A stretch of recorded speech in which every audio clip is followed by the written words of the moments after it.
Ayun mga kagambebes, muli ako nagbabalik. Ayan. Kung makikita nyo, wala akong gagamba dito.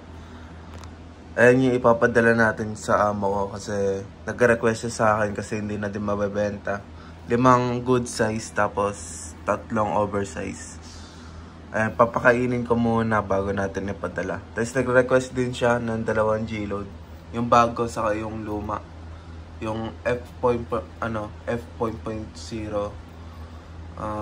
G-load na GYSS Deadly Medicus. Tapos yung GYSS Hydroponics 5.0 upgrade G-load.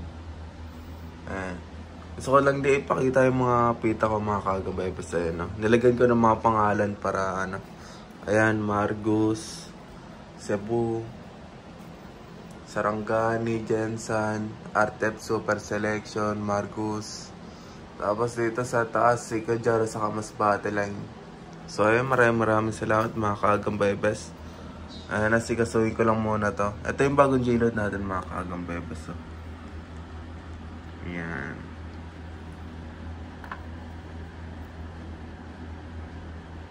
So maraming salamat mga kagambebes. Ang ganda na lang muna.